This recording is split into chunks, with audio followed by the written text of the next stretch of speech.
What is going on, my good people of the interwebs? It is Pete with Backdraft Bikes, and I am going to talk to you about my new bike. So, I join you mid-ride to discuss the, I want to call it an impulse decision, but I upgraded from my 1200 to the 1250 GSA. And this is a 22, so it's a little newer than my 18 was, but it has a 1250. And you'll see on my channel I've got some new videos on riding the 1250. Most of the demo rides I've taken have been on the Rally Edition, which, you know, adds a few little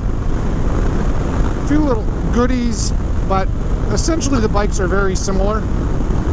The 22 has heated seats, which was a big deal to me because of where we live in said North Country, and I like the early and late season riding, and the heated seats, I've got to tell you, are unbelievable. You don't think it's that big of a difference until you actually start using them and you're like, wow, this is like really, really nice.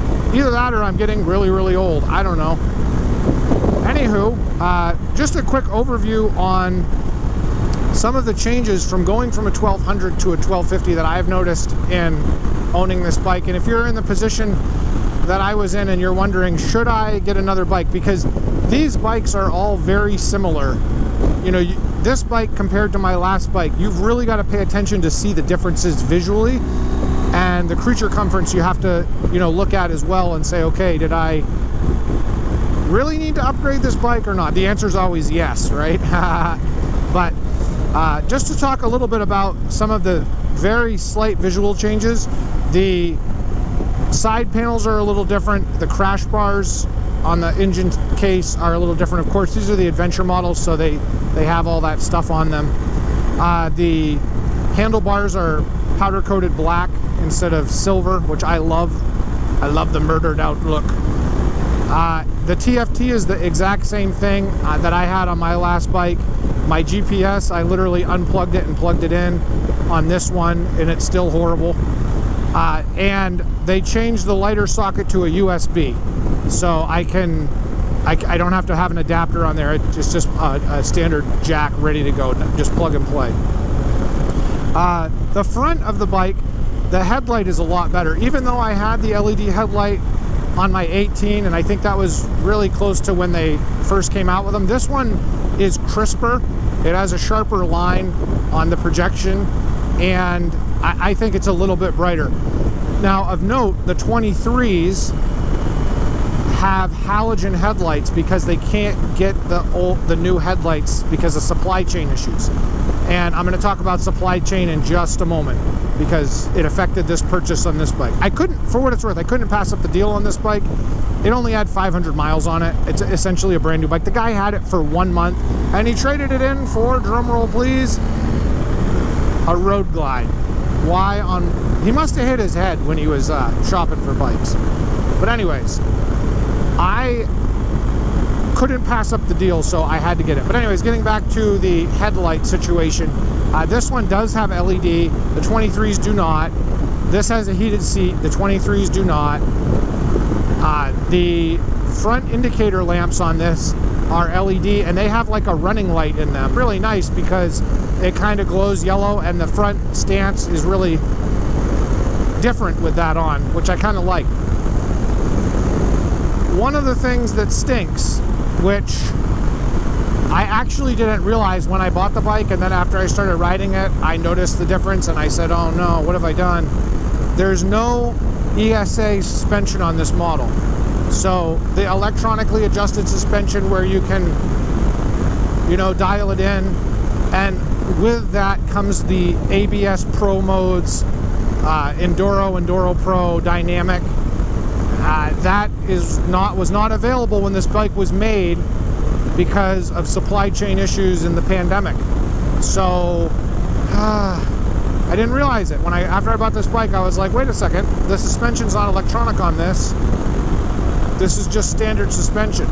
Well, I posted on a Facebook page about my dilemma, and I asked the audience what they thought, and actually a lot of people said it's no big deal. In fact, this suspension is adjustable in the sense where you can replace it with something boutique or custom, versus the ESA, you're kind of stuck with what you get because it's plugged into the computer and the bike is continually making adjustments. I have put 1,000 miles on this bike since I got it on Friday, so just 1 week from today. I've been riding it like a madman, and I have to say that I don't really notice a difference in the ride quality, and I've taken this on some really bumpy stuff just to see. I would have to say it's a little bit stiffer than the ESA, and that's probably because of the way the dampening works and the way that the computer continually adjusts, and the fact that you can change modes to tell the bike you're going to be getting into some bumpy stuff. But I haven't noticed a huge difference, especially on roads, and these roads are rough. I don't really see a big difference. It's just a pinch more on the stiffer side. And I relate it more to the dynamic mode on the bike the way it was before. That's what it reminds me of.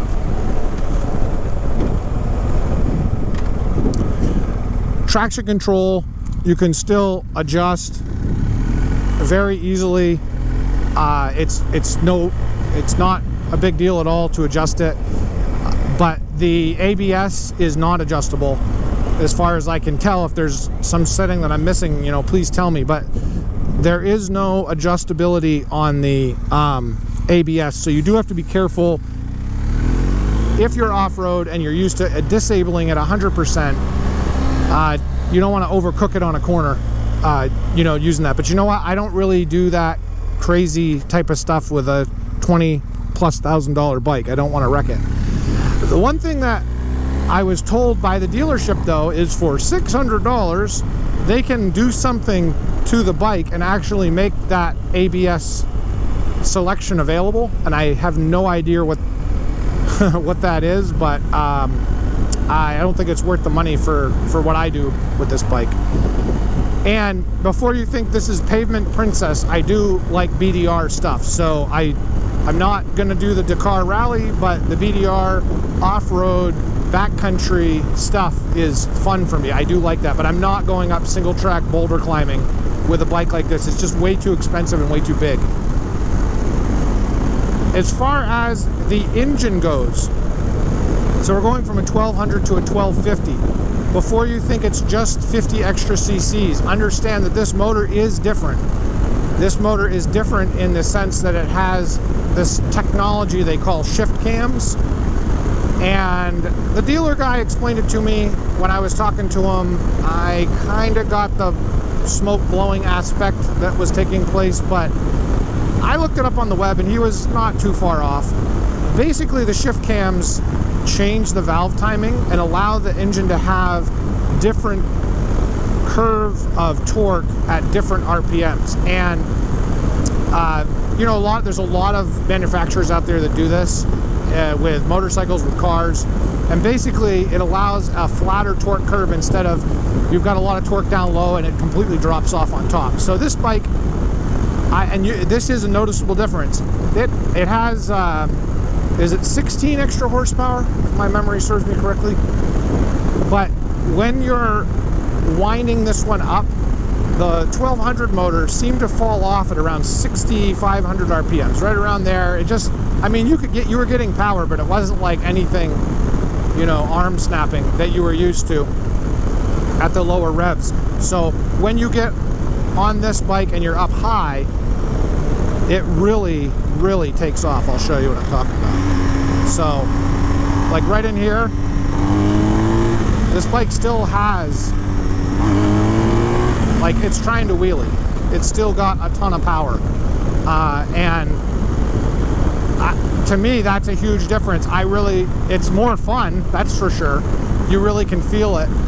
But it also means that your driving style might change a little bit, because you might be in the higher RPMs a little bit more instead of just shifting because you're just winding the bike out to oblivion. I think the move was worth it. I think that the 1250 is a better motor. It sounds better, it feels way better, and it's more fun. There's more smiles per gallon, as they say. was a little frustrating though, because I had to get rid of my old boxes with the bike. The guy that was buying it off me would not buy the bike without the boxes, so that's fine. I found a set on eBay and they were a third of what the dealer charged, so that was great. And they're black, which is really awesome. I wanted that on my old bike. I didn't want the fishing lure technology.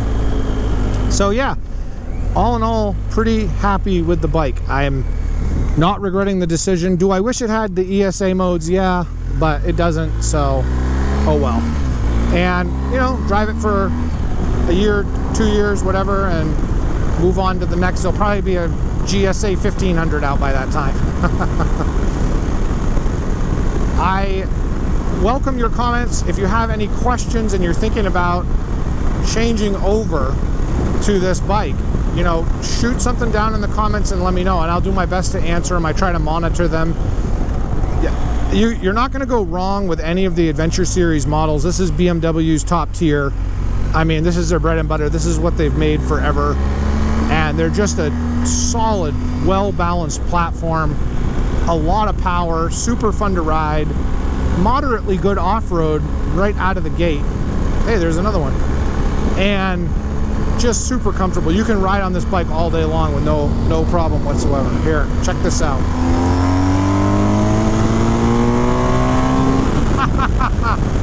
Okay, let's slow it down. Yeah, I mean, it's just got gobs of power. If I want to complain about one thing, the stock windshield is too low. If I go down here, it's perfect. If I sit upright, it's full face of wind, which isn't bad when it's really, really hot. But when you're on a really long trip, I put the aftermarket windshield on, the touring windshield on before, and it was good, but it was sweltering hot. So I'm just going to leave the stock one on this. I think it does a good job, and you're not riding one of these bikes because you want zero wind noise. I mean, this is a bike that you want to experience the ride with. So anyways, yeah, shoot me a comment down below. Let me know your thoughts. As always, it's good to have you. Thanks for subscribing, and ride safe.